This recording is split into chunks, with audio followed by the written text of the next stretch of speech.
How was the Star Magic Ball? Star Magic Ball, syempre, iba yung pressure ng preparation. Kailangan mo magpapayat para kumasya ka sa gown. Lalo na yung kay Rex, yung pinasuot na sa aking gown. Chanel pa yun. So, pag hindi ko nasuot, pag di ako kumayat, hindi ko masusuot, sayang yung pera ni Rex. Diba? Pero, ayun, salamat naman at parang nag-enjoy naman ako. Yun naman ang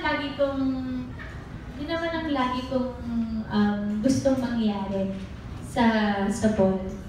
Yung ma-enjoy lahat, ultimong sa umpisa, yung mga small details ng pag-preparation, like yung manicure, pedicure, yung ganyan, kung anong look mo, anong look ng makeup, anong peg ng makeup mo, anong peg ng hair mo, ganyan.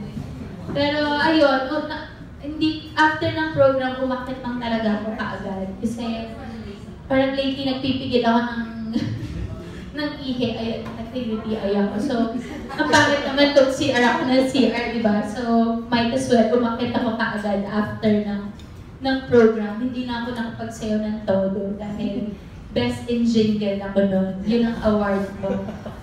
So, yun. And last na lang, kaya ba only mahal yung title ng concert kasi single mo yun?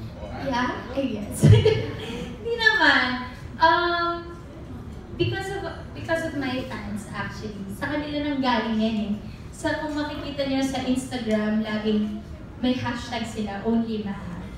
Tapos nung nag-meeting kami, sabi ko, sundin natin yung gusto ng fans.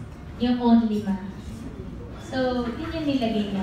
Kasi, di ba, parang ang sarap sa pakiramdam na yung mga supporters mo, yung kahit wala akong boyfriend, sila yung boyfriend ko.